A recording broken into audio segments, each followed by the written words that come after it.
community. So, I mean, this, like I said, I've never known this place to be here, and for me, I've always been a person that gives back to the community, and this place seemed like it was doing it, and I wanted to be a part of it, and to see them giving what they had to people that they don't know, it's kind of like this is what it should be like.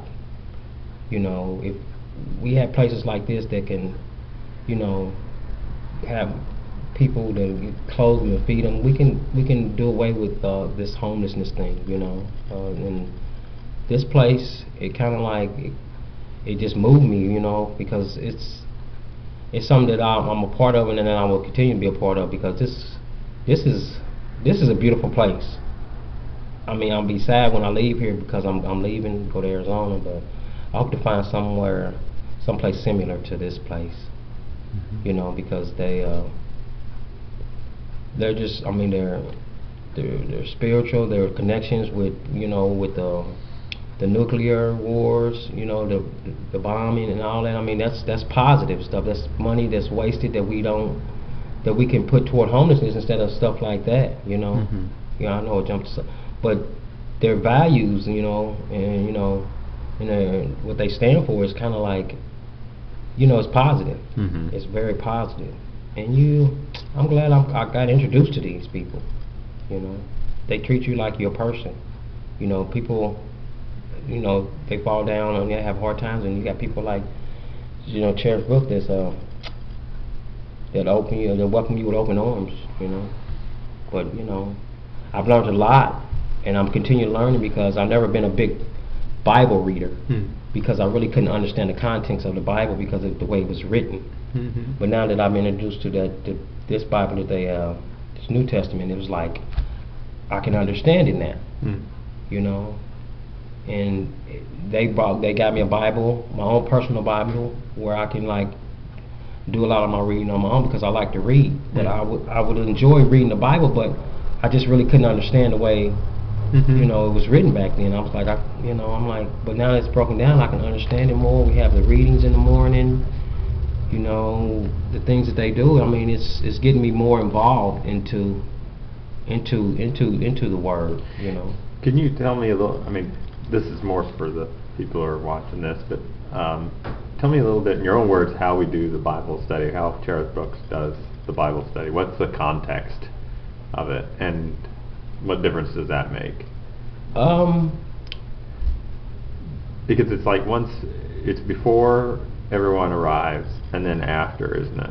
Right. Okay. Yes. The way we do it over here, it's Monday through Fridays. We all come in and do our preparations to get the day started, for to welcome people, like cook meals and what have you. And then at a certain time, we all sit down and we read a chapter, a verse out of the Bible. You know, each one of us take a line and we read it out loud, and then we just do a recap of it. You know, we sit back and talk about it. You know, and we do that every morning. And then afterwards, after everybody has gone, the day is over with, we come back and read the same thing we read earlier, and we talk about it. And not only that, we talk about how our day went with the people that we fellowship with. You know, and some of the things that they talk to, because a lot of times it's when you fellowship, it's just talking and really listening to what people have to say. You know, because it like I tell a lot of them, it doesn't take nothing just to listen, because like I said, a lot of them just want you to listen. It's not so much giving them advice and how to do this or whatever. If you just listen to them, you know. We also invite some of our people, our guests from outside, to come in and help us out and volunteer. So I mean, we involve them. We try to involve them as much as we can, because you know, we're out here, we're working for them. You know, we're trying to help them. We're trying to help each other. You know, but yeah, it's the Bible thing it's helped me a lot, because like I said, I've never been a big Bible fan, but I've always read it, but I really didn't understand what I was reading, because it was I mean, the translation in there was kind of like I really couldn't understand. But now that got this New Testament, it's helped me out a lot to where I can, you know, put things in. I can prioritize. Mm-hmm. Because I did back in my old life, I didn't put God first. Mm-hmm. You know, but now that I've changed, I turned over a new leaf. I put God first, then myself, and then whatever else follows after that. And it's working for me. Mm-hmm. It's really working for me, and I'm kind of like I'm blessed right now. I'm really blessed.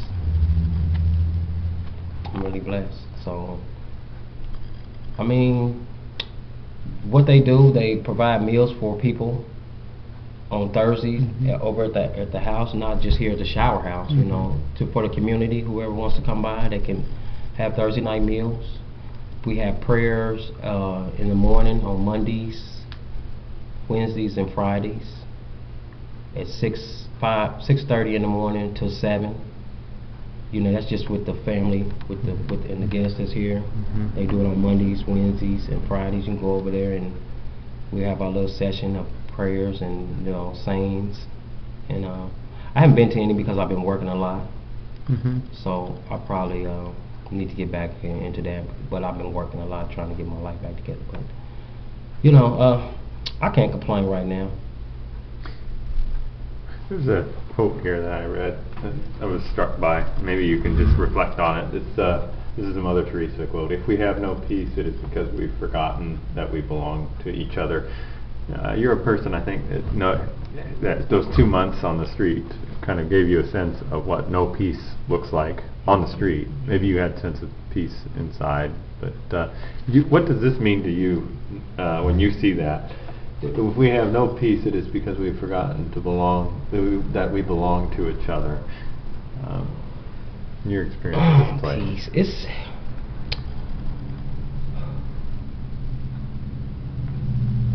I think we got so. What's the word I'm looking for? It's like we're individuals now. I mean, when I was growing up, it was a peaceful time, you know. What I mean by that is that I wasn't as worried as I am today, you know. It was really, I can say it was peaceful for me for as everyday life, for us, you know, people being people. People back then were like, from my experience, people were like wanting to help a neighbor, you know. You know, saying when you get up in the morning, you say hi to your next door neighbor. You know, that's being peaceful. Right nowadays, you live right next door to your neighbor, and you don't even say 2 words for it. Your neighbors don't really even know you. You know, I think a lot of us, I think we've forgotten about the church. You know, a lot of us are not really worried about, a lot of the young people and a lot of older people are not worried about the church now, you know, and that's where I've gotten a lot of my peace is from the church, inside of a church, or inside of a place where you connecting with people that you don't know, you know. I mean,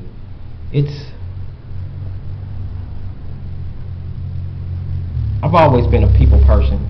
I've always been a person that I can get along with anybody, no matter what. You know, I've always been the type that wanted to explore different things, like going into different churches. Mm-hmm. That's all. I wanted to go to a Spanish church, a Korean church, what have you. I always wanted to do that, and it's going to happen. I'm going to do it because it's something that's feasible. I can get to, you know. But peace is. It's I'm comfortable with being comfortable with myself, you know, and keeping an open mind. I have to keep an open mind because I'm open. I have an open mind, but as I got introduced more and more to God, because like I said, I'm Baptist. I've always been in the church since I was little, but I've gotten away from that. And by getting introduced to Sheriff Brooks, it's gotten me back to what's important. And as I had the things that I had when I was doing okay with the jobs and the cars and the house, I didn't put God first, and it was taken away from me because I didn't have my life in order. I didn't prioritize. I didn't see what was important to me, and now that's what's important to me. You know, Christ, you know, God, myself, because I stopped caring about myself at a point in time because I had so much responsibility. But do you think that's one of the things that, you know, we see homelessness and we see an absence of material things, which is huge. But do you think there's another part of that? There's shame, and I sense that sometimes with folks here.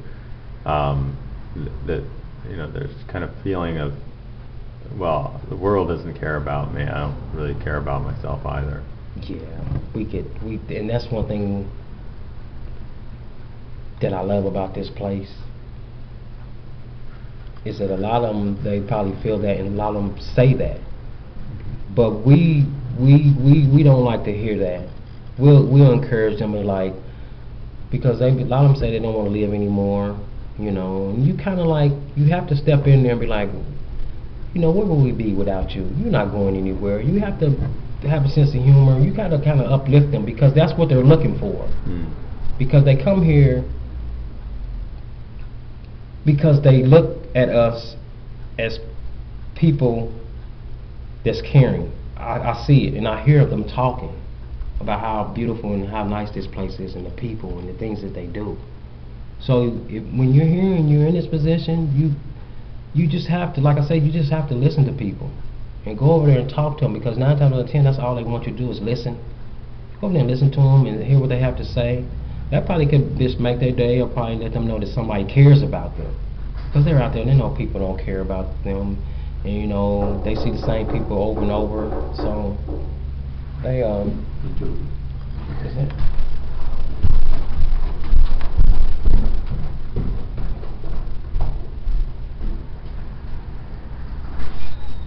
Oh, thank you. Sorry. Yeah, we're good. Sorry. Mr. Jody. We're getting close anyway, so. That's fine. I'm trying to help you out as much as I can. I mean, it's I felt kind of awkward at first because I'm being the only African American, but they didn't see it like that. Sheriff Brooks didn't see that, and they have never shown that.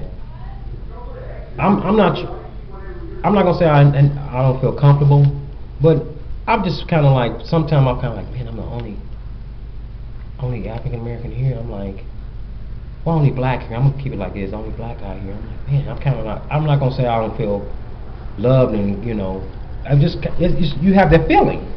Just say if you were around a lot of African Americans, you would kind of feel, you would feel something. You know what I'm saying? And that's how I feel. But not to say that there, you know, anything wrong with them, but it's like, I would like to see more of us, you know, in the helping area, which is probably is somewhere, you know. But they haven't shown me. I mean, they've just shown me nothing but love. I mean, it's just, I don't know. It's just I mean, wow. I'll be at awe at some time, you know. But I kind of think of stuff like that a lot, you know, where I'm at right now and how I got here, you know. I mean, I'm not complaining. I don't have nothing to complain about right now, you know, because they show me nothing but love here, and it's a beautiful place. I wish the world was like this, the way we bring people in and we just fellowship, no matter what color.